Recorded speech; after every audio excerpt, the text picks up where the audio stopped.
15 years, and in that time we've covered nationwide.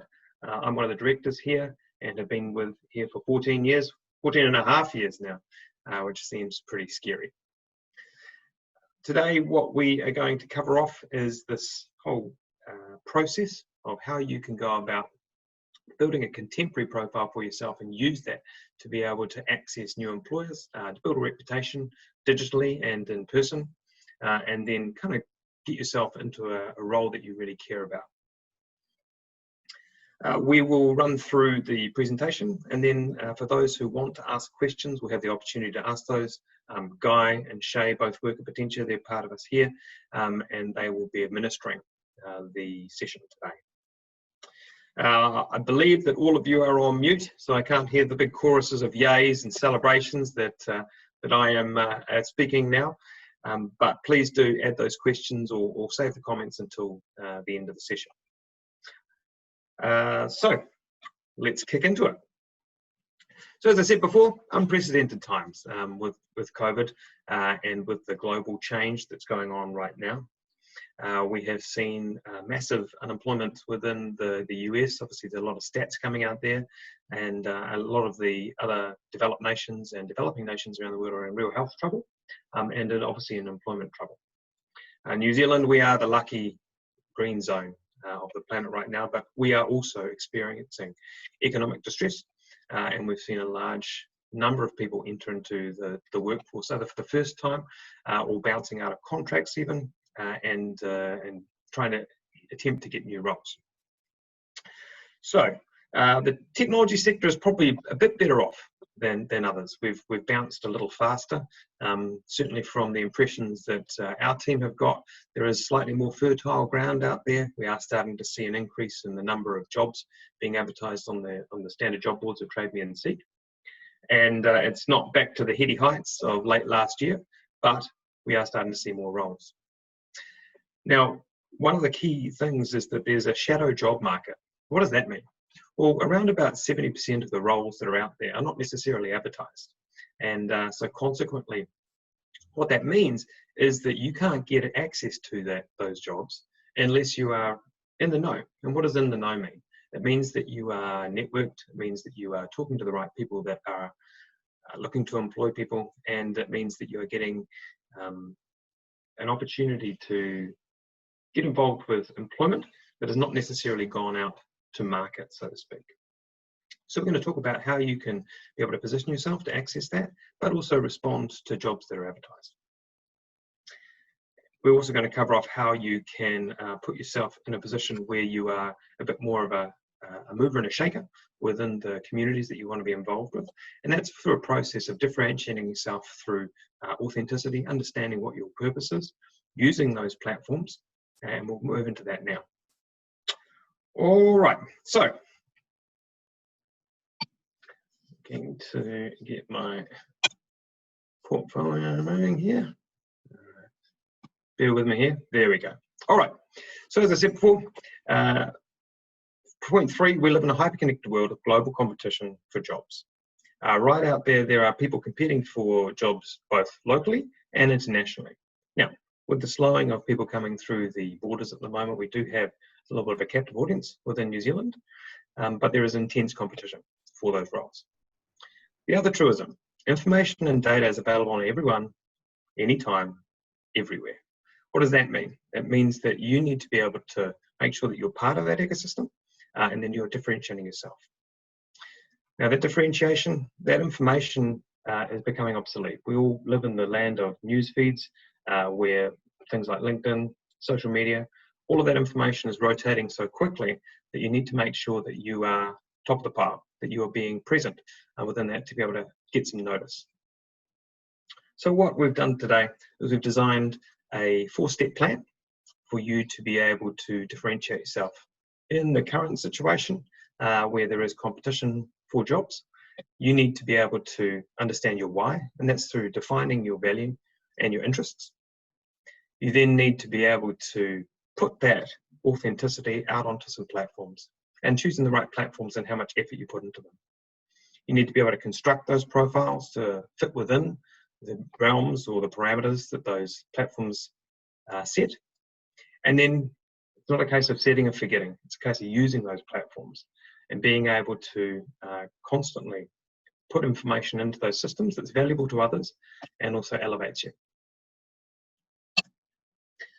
So how do you do that? Well, I think that this is probably one of the tougher parts of the process. For those who've never asked themselves the questions of what's my why, what is my purpose, it can be quite confronting. And so what we've tried to do is break that down into these 7 points. What does that mean? You need to be able to understand what actually excites you. And that might be a case of you writing the notes down yourself or talking to those people that care about you and them kind of reflecting back to you what they think excites you the most. Then you can sort of start to get a little bit more deep and question what it is that you stand for. What is the thing that you want to be known for? What are your values? What are the things that are important to you? And consequently, therefore, what's driving your purpose? If you had to do one thing within your career, what is that thing? What is that thing that you want to be known for? What is that thing that will answer that? What is your why within your career? Then it's a case of stepping back from your past experiences and saying, what have you done that proves this? What are the things that are notable within your history that you think support what excites you and what your purpose is? And really start to furiously take notes on these things. It can be a digital thing, it can be just in your notebook, doesn't matter, but you've got to just write it down. And what that'll do is start to build a real picture of what it really is that you want to do. Then you've got to ask yourself the question of what it is that you will do to make this happen. So this is the case of saying, where are your sacrifices, where are your compromises? And then that'll really start to clarify what it is that's important to you. Another question, it might be for your friends or your family, why are you interested in this? What is the thing that motivates you behind this? What is the thing that you really get excited and consequently continue to want to invest in and continue to want to read about, continue to want to educate yourself on? And then which of your natural competencies and skills best fits within this? What are the things that you do that make you good at this, or the natural capabilities or mindsets that you have that really celebrate what it is that will excite you, and then consequently the force that you can put behind what it is that you stand for and your purpose. Now this all sounds a little bit nebulous, it's a little bit all over the place, I realize that, but this is a case of self-knowledge, because if you don't know what it is that you stand for and your why, how can you expect to secure a role with someone where there's 10, 20, 100 other applicants that really want this job as well? And so that you can sit there and you can write and you can invest in the networks around these topics that make you differentiate yourself. Because if you know yourself, you know why you're doing something, it makes you a very, very compelling presenter. It makes you able to have a different kind of conversation with a hiring manager or someone else or a peer within your industry. Okay? All right.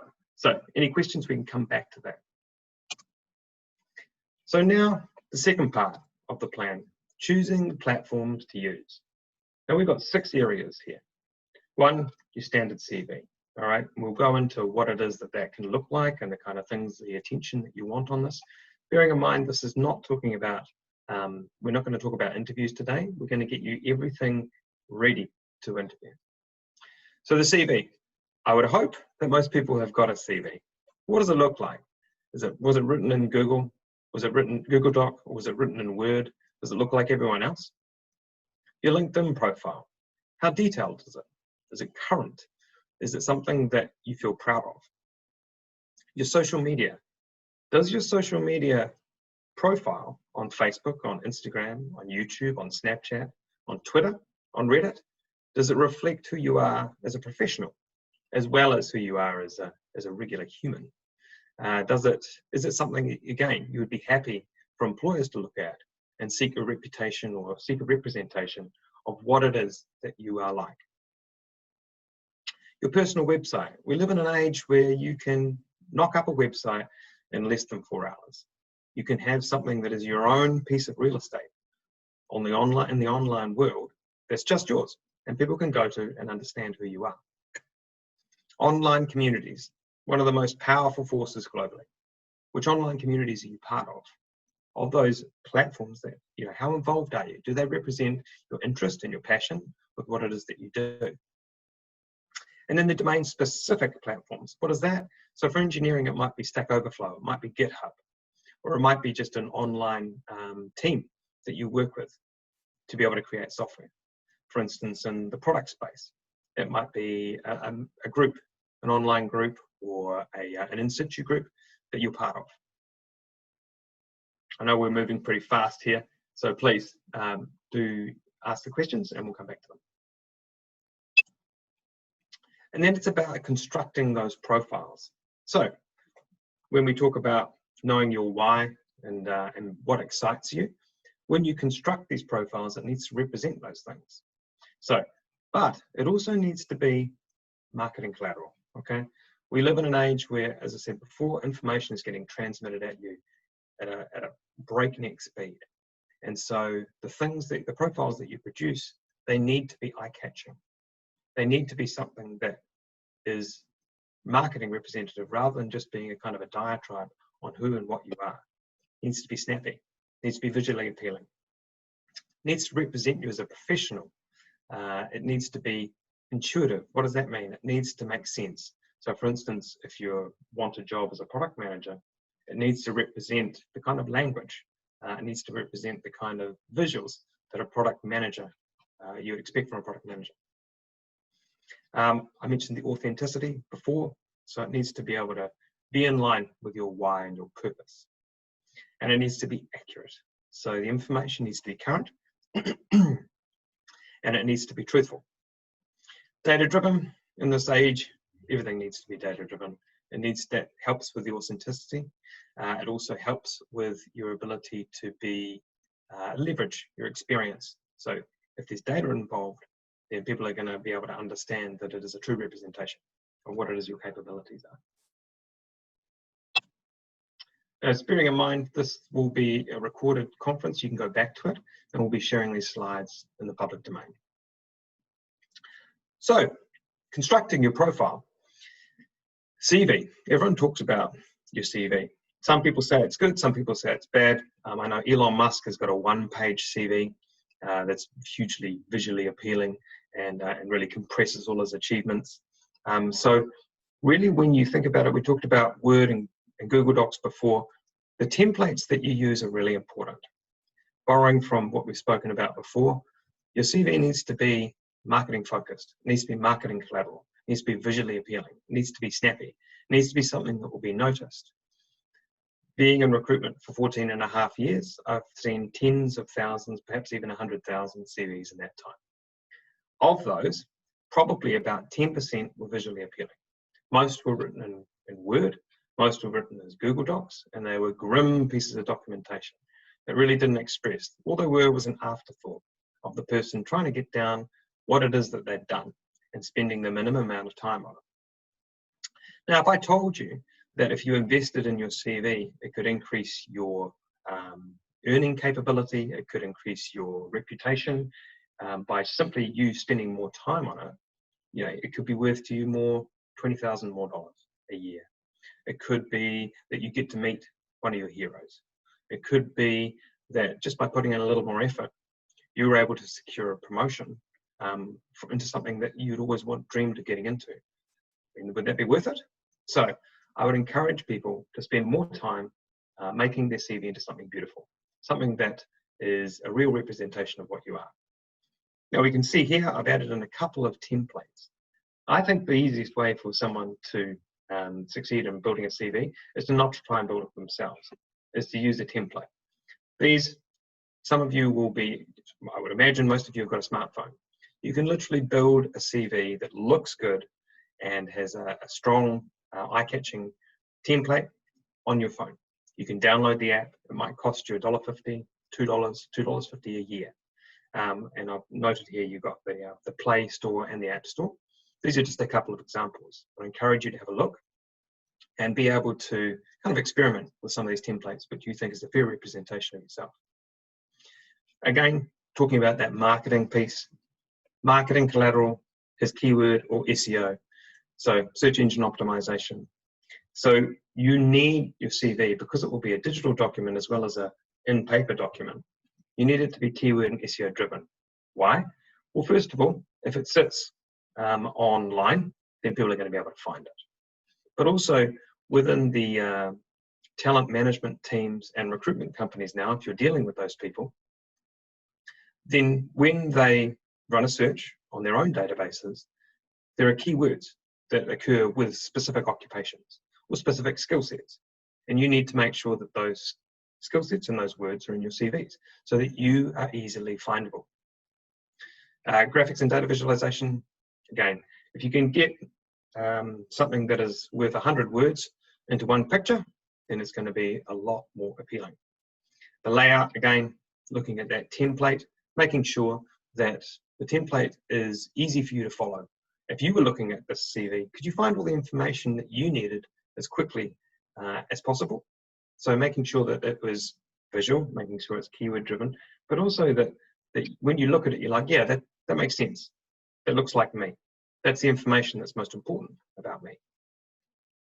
Nailing the numbers. Everyone who is a hiring manager would love to see some numbers involved. If you're a student, it might be your grades. It might be the performance improvement on a particular project that you did. If you are more experienced in your career, in project management, for instance, it might be the fact that you've been under budget or you've been on budget, or the particular, if you're in product, it might be that a specific feature created a whole bunch of new revenue or got traction with a customer base. Within support, it might be your resolution rate, your first call resolution rate from your metrics. Those kinds of things are what people want to know. And those are the things that it might not be, you might feel like you're being a little boastful with any key achievements or numbers that you've created, but those are the things, it's your one chance to be able to have a little boast on your CV. So constructing profiles, these are some things you want to think about. When we're talking about online profiles, what I'm talking about is I'm talking about three key things.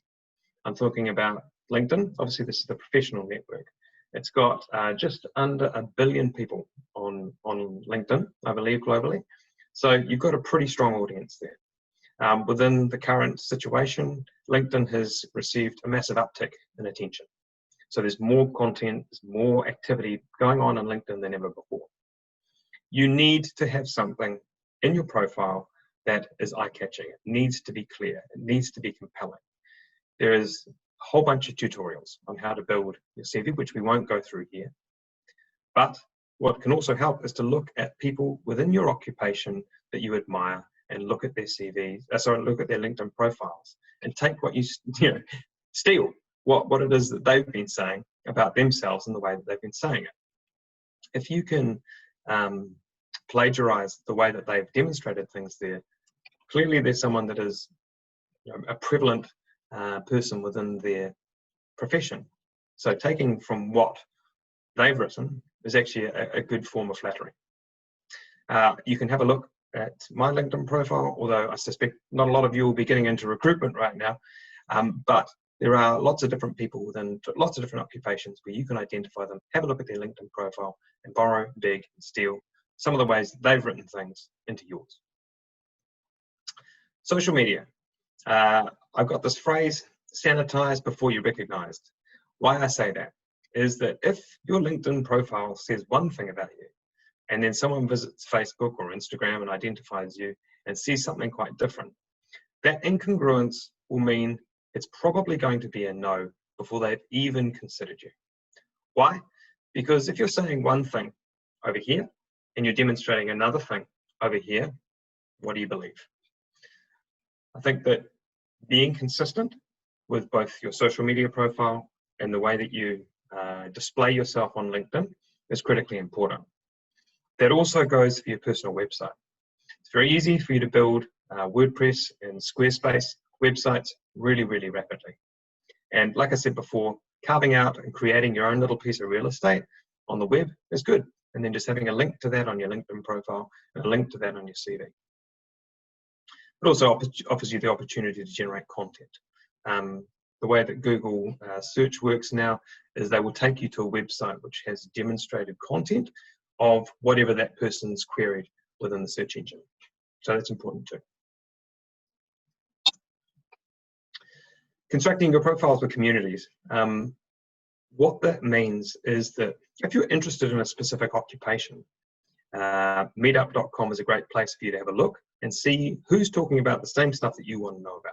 For instance, within Auckland, you've got a whole bunch of organisations that talk about product management, for example, or engineering, or project management. And it's up to you to then be able to demonstrate value for that particular community or that particular group of people who have the same occupation.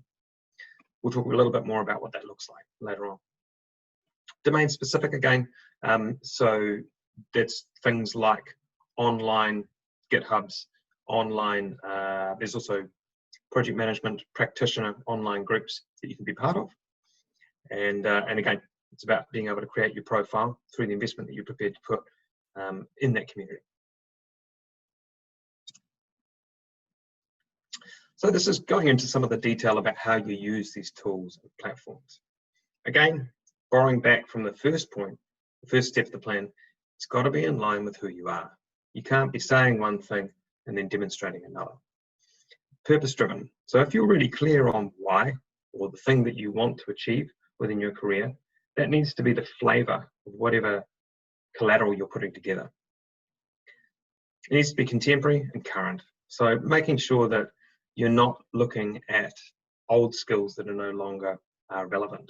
It needs to make sure that you are using the kind of language that is going to appeal to employers now. Engaging, obviously it needs to be well written, use spell check, and it needs to be evidence driven. What does that mean? Again, we talked about using the data, making sure that the kind of data that you're using is in line with what you've actually achieved, or the kind of periods of time.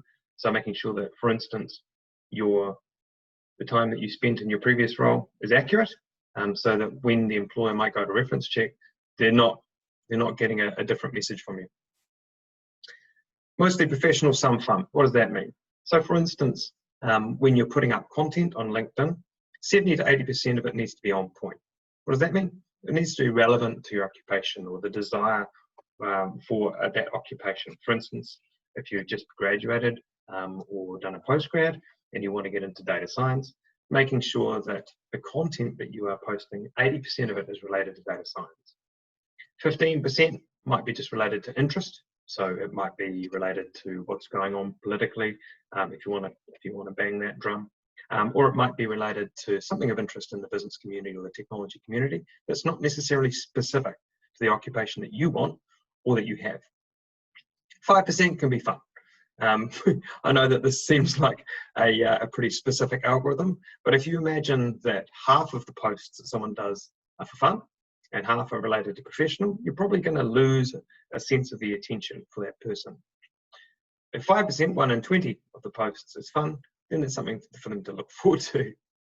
You want to be known for your capability, not just for your sense of humour. Little and often. What does that mean? It means that, we'll talk about specifically what that means, but it means that, again, you're not going to set and forget. Your LinkedIn profile is not just a piece of real estate that you leave in your land bank. It's something that needs care and attention all the time, like a garden. And obviously, the big question, to be authentic and to be purpose-driven, are you proud of this? Are you proud of the things that you're putting up? All right. So we talked about CV content and the snappy template. You need to be accurate in the information that you are putting on there. So for instance, including months, including years, making sure that people understand how long we were in a role, filling in any gaps. If you've got a 3 or 6 month gap between things, talk about how you might be working on the house. You might be pursuing some form of your own education, making sure that there's nothing. What you're trying to do with your CV is reduce the opportunity for people to say no. Because again, if you think that 200 people might be applying for this role, or if you bump into someone at a community group and you share the CV, you want to reduce the ability for them to say no. And that's a case of making sure that all the gaps are filled in, making sure that everything is clear. When you're talking about the layout itself, so what you want is you want to have the company, the occupation, if you're a student or you're a graduate or you're entering a different workforce, You want to be very clear on the job titles, or on the specific degree that you're involved in, or the title of the project. And then you want to have some bullet points, bearing in mind that you probably only want to have 5 or 10 words behind that bullet point. Any more than that, and people, you're going to lose someone's attention. But bullet points are a great way of drawing people into looking at an explanation of a project or of a job. And so having your job title, the time you're in the role, and your responsibilities bulleted, and then a description of the projects or the achievements bulleted, preferably with some quantifiable evidence. For instance, what we were talking about before, increasing the performance of a specific piece of software, or making a new number of sales, or getting a great resolution rate with support calls, or the number of eyes that were on your software as a designer. It could be a whole bunch of things, but being able to quantify what those achievements are, whether it be grades, whether it be money, whether it be audiences, those are the things that people really look for as an employer. Those are the things that validate how good you are at whatever it is that you do. Keywords and graphics. Pictures are great. Like I said before, the keywords and the pictures that you have, again, will draw people's attention to those specific things. Some people use bolding within the CV. I think bolding's good as long as there's only sort of 3 or 4 bold points. If you can put bullets or graphic representations of achievements, that's always good as well. And if the whole thing, if you step back from it, does it accurately tell your story? Does it represent who you are, as well as what it is that you're capable of achieving? That's always a good validation point. I'd also encourage people to, if you've got a good relationship with previous employers, to get them to have a look at it, see if it represents what you are and who you are, or friends and family. LinkedIn, sharing and creating content. So once you have got your profile together, you think it's a fair representation, it represents the same data as it's in your CV and on your own personal website, then it's a case of making sure that you're messaging on that platform. Why is that important? Surely people can find you when you send in your CV, or when you meet someone out in one of these communities, they can find your LinkedIn profile, they can see what you're up. Well, actually, it's about making sure that they understand how passionate you are about what it is that you do and the domain in which you operate.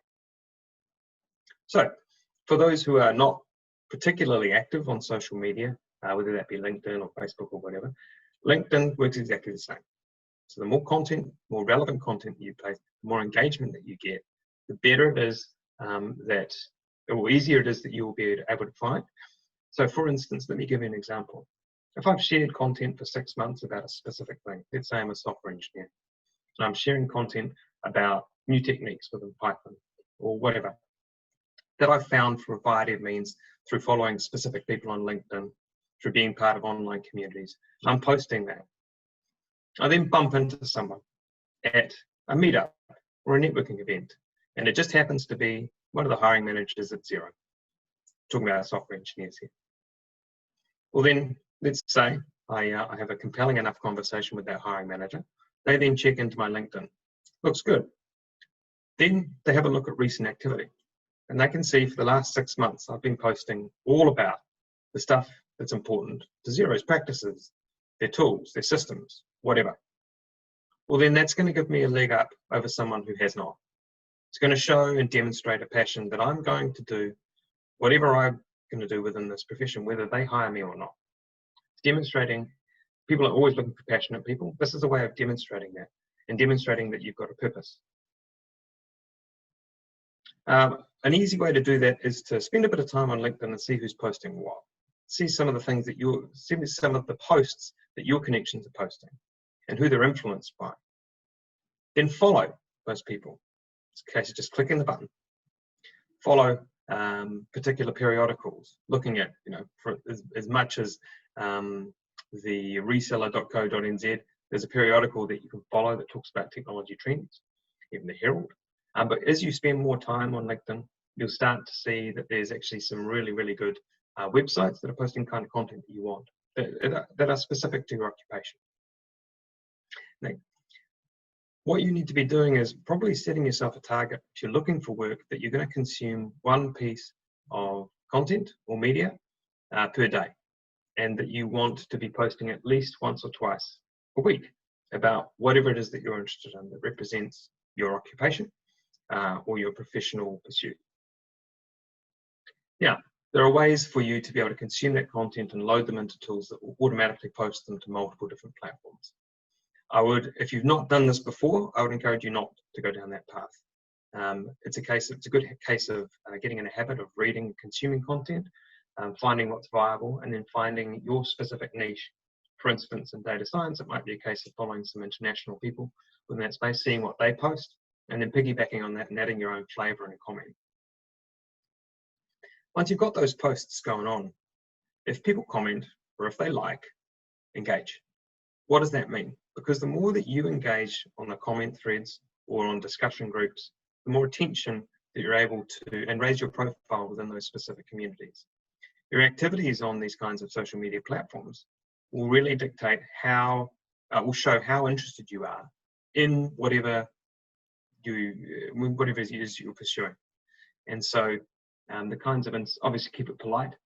Some people like to be disagreeable. I would encourage you to be polite, but definitive in your opinions, so that people get a sense about what it is that you stand for. When it comes to things that sit outside the professional social media, so that goes for LinkedIn, when we're talking about Facebook, Instagram, if you are identifiable within those forums, even from the photo that you show, make sure that the photos that you post are sensible.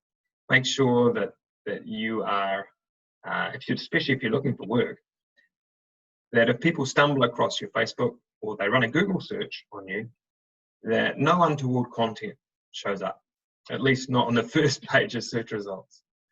Those are the things when you visit Facebook and someone tries to find you and they see a photo that was something that you posted back in when you were in your raucous teen years, then probably that's something you want to change. When it comes to building your own little piece of real estate, there are numerous YouTube tutorials. Often Squarespace and WordPress will provide you tutorials and templates on how to build a website. Remembering that something is better than nothing. If you are a web developer, you want to do a great job of it. If you're a product manager, then possibly you can do the minimum spec. If you're a designer, then you want that design to represent what your capabilities are as a designer. And again, making sure that that information is consistent. Whatever's on your CV is the same as what's on your LinkedIn, which is the same what's on your personal website. And it's going to be the same story that if you do get reference checked by a previous employer, it all says the same thing. Because as you know, any dishonesty that floats into the process at the tail end of a recruitment process, then people are going to not really trust you. When it comes to community involvement, what we're talking about there, let me use an example. So for instance, if you're a product manager or want to get into product management, there's a number of different product management communities out there. And so you can do that online. There will be a US-based product community that you can go and be part of, get involved in discussion groups, get tutorials from, perhaps even do a certification through. And whatever activities that you're involved in with those communities will continue to bolster your reputation. It will get you noticed. So the more you invest in it, it will come back tenfold. It's kind of, if you believe in karma or whatever you invest in, you'll get a massive amount out. And so that's a case of helping people for free. It might be doing pro bono work if you're desperate to get into a specific organization or to impress a specific hiring manager.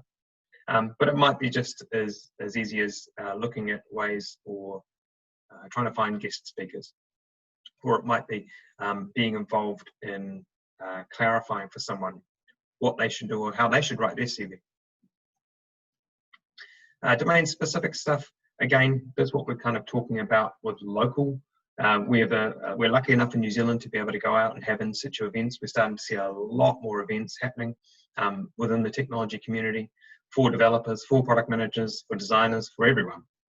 And again, this is the opportunity where if you've done the work in building a great LinkedIn profile, if you've put a lot of effort into posting about the right things, that when you bump into someone who is influential in one of these in-situ events and starting a conversation with them, you know, you might come up to a hiring manager at Pleksure, for instance, which is a software product development company based here in New Zealand.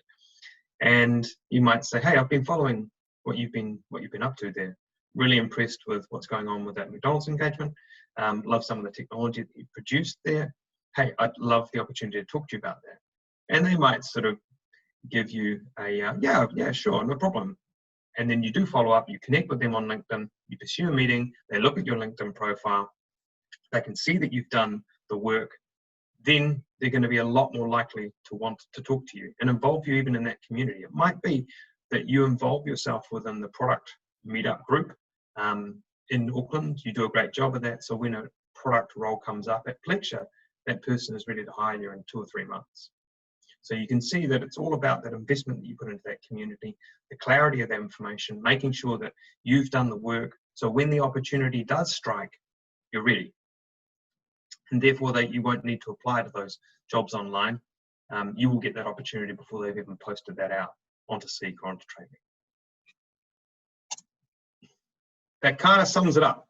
I realise we've covered a lot of ground there, and so I tend to talk quite quickly, bearing in mind that the session will be recorded and these slides will be available to those people that are registered. So, Guy, I can see that you've been tracking those questions. Have we got anything that people are most interested in knowing about?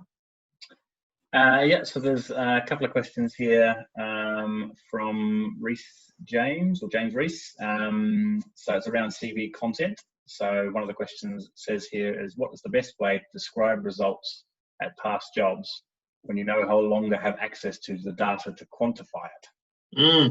I think that this is a really difficult situation. So the first thing is to try and look for the truth. And what does that mean? If you've got a good relationship with your previous employer, often, they will be supportive of you looking for a new role, and you can give them a bell and find out for them. I think that specifically when it comes to technical roles, it can be very hard, because if you are working on a small piece of code within a very large product, it's quite difficult to quantify what the actual achievement is. So that data really, I would probably ask that previous employer, like, how did you measure my success within the role? How would you say, what are the things that said to you that I was doing a great job? And that might be things like a lack of bugs. It might be a cadence of development. If you can't get that information, it's a case of providing kind of like heuristics. And if you, for instance, if you quantify any form of data, for instance, driving audience uptake, and you say roughly we saw an increase of 50% of the market, or during the year that I was working on the specific module of the software, we saw a 10% increase in performance. Those are things that you can quantify to some degree.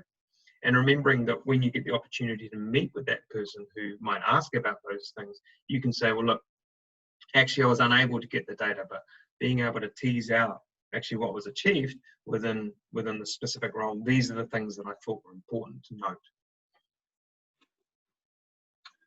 Cool. And then an additional question there is, for those of us who've got lots of experience, i.e. 10+ years, how many previous jobs should we include on our CV? I think this is a great question. I think that, what is most relevant is whatever has the most currency, and whatever you think is most relevant to your next job. That's probably where I'd spend the time. Anything more than 10 years ago is probably going to be disregarded by hiring managers as being relevant if it's not within a specific set of skills or domain. For instance, if you're searching out a financial services job and you worked in financial services 10 years ago, it pays to highlight that. But you might want to, you need to make sure that if you've got more than 6 jobs in the last 10 years, for instance, you're really focusing on the previous 3, because that's really the stuff that you're going to be able to leverage to be able to secure a new role. There's also ways to be able to display that stuff within skills or competencies or industries. So there's graphical representations that you can make within what would you call tables, or financial services, 4 out of 5 stars, etc. Those are the things that you can do. But like we said, really the most relevant is the most recent. especially when it comes to being able to plug and play skills. That's what we talk about. We talk about plug and playing skills, leveraging your competencies and skills from your most recent work into the current. Hopefully that answers the question. Cool. Next one, simple one here. I think a simple answer. Should LinkedIn and CV content be the same? Absolutely. Any discrepancies in there are going to be highlighted. Again, we want to reduce the reasons that people say no. So really needs to be 100% the same is how I would describe it. Anything less, and it's going to ask questions. Awesome. Next one is, I'm assuming this is someone who's obviously been in this is from Bobby, so has already been in the job market for a little while. I'm already a senior IT professional. I'm assuming struggling to find work, so should I accept a more junior position? I think that this is a really difficult, and we can. It's not really within the realm of what we're talking about today, but the advice that I would give is this. Think about what value you can provide to that role, and think about what value that role can provide to you. Especially if you're looking for greater currency or validity of skills or currency of skills. When you're talking about, for instance, if you're a systems engineer and you don't have any cloud experience and the role that you're moving towards is a more junior role, but it gives you exposure to cloud technologies, that's something you should pursue because your competencies and your capabilities haven't changed. You'll quickly accelerate up within that organization. It's just a case of blending in some new skills to it. So, for instance, if you've got great communication skills, but you don't have a currency of technical skills, and that offers that opportunity, then I jump on it. We are starting to see an increase in the number of roles, but we're not seeing a radical exponential increase in those roles. So I would probably look at having that conversation and then agreeing with the hiring manager on what a check-in period or review period of your occupation in that, so that you've got some certainty that if you do take that more junior role, you can be earmarked for an acceleration of seniority within that organisation as quickly as possible. Agree those goals, make sure that you pursue those goals, catch up with the hiring manager on those goals, and then see the growth in that organisation. Cool. So the next one here, what do you do when you've always been self-employed? I've owned 2 companies, and so I've not worked for anyone else. Yeah, so this is a little bit of a toughie because I think that often when you join an organisation, especially a small organisation, you're reporting into the managing director or the founder or the owner, they're going to see you as a little bit of a threat. And so it's a case of being able to show them how you're going to be able to complement their skill set rather than compete with it. So for instance, start that conversation with that organisation if you can, or with that person if you can, and try and understand where their pain is and try and solve that pain. I realise that would mean that you'd need to meet them. What if you are just coming in from being able to communicate with them through a CV? Just make it really explicit, whatever it is that, again, the plug and play. So making sure that the skills are right-sized for that role and are relevant to that role. I know that this can encourage you to have 2 or 3 different CVs, but if you've owned your own business or your own consultancy, I think that's relevant because, for instance, you might have project management capability, you might have sales capability, you might have technical capability. And so making sure that the role that you're applying for is right-sized and fit against the capabilities that you can provide. I think one of the worst things that someone can say or display within a CV is, I can do everything, because that means that you're not really masterful on anything. So making sure that you know what it is that you're positioning yourself for, you know why you're going for that particular job, and being able to display that in the CV and the type of conversation, the way you represent yourself, that needs to be crystal clear. And it needs to be able to say, you need to be able to say or allude to within the documentation, this is why I'm not doing that anymore. Awesome. So the next one here, we've got a fair few questions coming through, which is great. So I think this is just in response, perhaps someone else had shared, Liliana, that LinkedIn should not be a direct copy of the CV, especially as it could highlight many different things. Could you comment on this? I think that there's a bunch of different stances on this. I am fully of the opinion that from my own experience, if I see that there's a different job title, or if I see that there's a different period, or I see that there's a different skew in the way that someone represents themselves on LinkedIn and the way they represent themselves in a CV, then I can't figure out what it is that they do, which is true. Which one is true? I don't know. So, but that's coming from my perspective, right? So I'm looking to be able to identify people that can do certain jobs. And one of the ways that we do that is to look at the online profiles and compare that against the CVs. So, you know, I think that there's a risk in them not being the same. But then that's from my perspective. Cool. Another one here. I'm intending to change career after being in one role for 10 years. The role I'm interested in, I don't have any relevant experience. What would be the approach to that? Yeah. And look, this is a great. Depending on how far you're pivoting, I think that you need to. So, if you've got no theoretical understanding, no commercial exposure, and no skills that are relevant to the role, I think that that's very tough, and that's going to be well, it's not tough. It's going to take a lot of investment. We've got an expression here that's do the job before you get the job. And so I think that that's pretty relevant in this case. If you can develop the skills and the capabilities to be able to perform some of those responsibilities, then that's what you need to do, whatever way you want to do that. There's lots of online communities that will allow you, an amateur or whatever, to join them and to learn from. Go to listen to the speakers.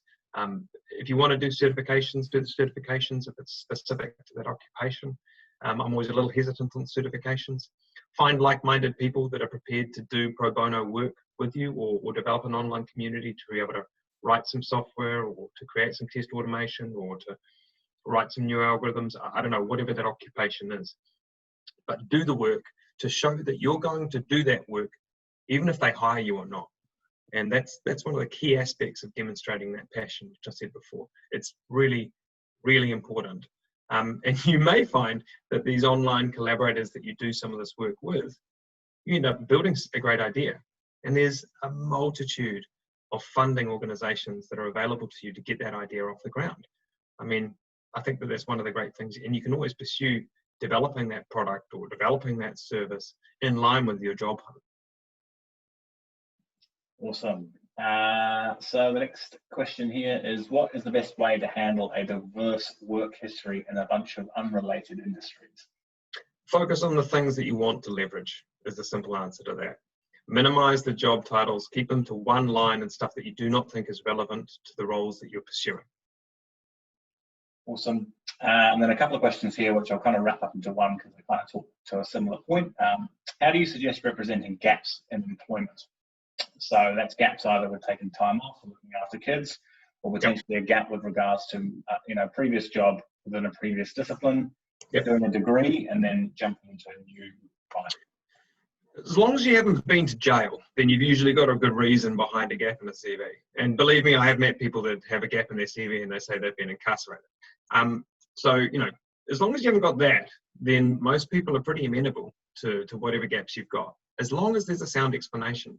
Having children is a natural part of life. Whether you're a stay-at-home dad or a woman on mat leave, you got to be candid. Like, you got to say that this is really important to me because it forms up a big part of who you are and your values. And if that employer doesn't like that, then that's the wrong place for you to work, because really, it's part of your life. If you've been on a gap year, say you've been in a gap year, it's a pretty natural thing to do. If you pursued a certification and included an education history, talk about what you learned, the projects that you're involved with, just be clear. Awesome.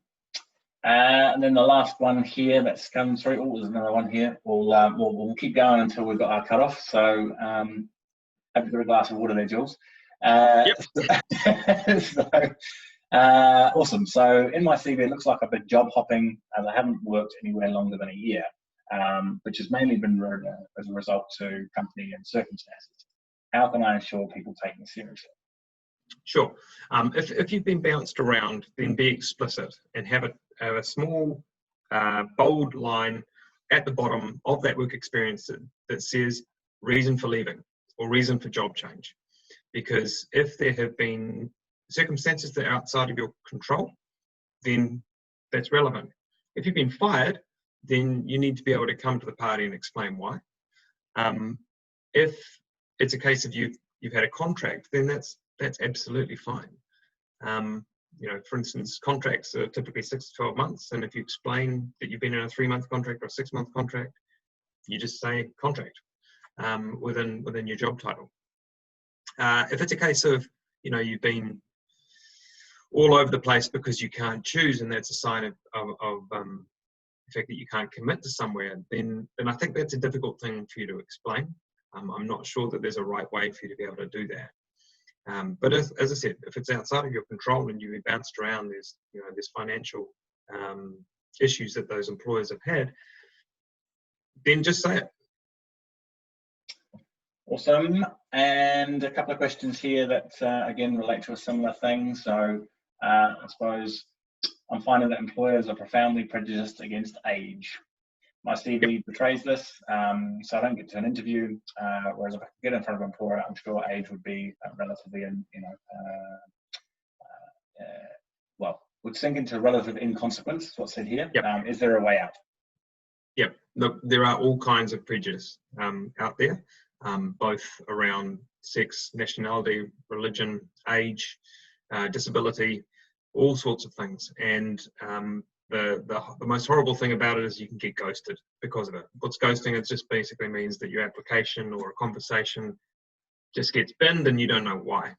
One of the things that you can do is to show your value, and I think that that's your involvement in communities, that's involvement in doing the work outside of getting paid for it. And it's not saying that you need to do a whole bunch of pro bono work, but for instance, if you're pursuing, let's say you've got experience in project management.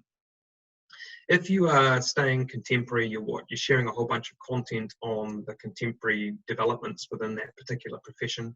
If you're pursuing, maybe you're pursuing a Scrum certification, I probably wouldn't advise it unless you're really pursuing that kind of environment.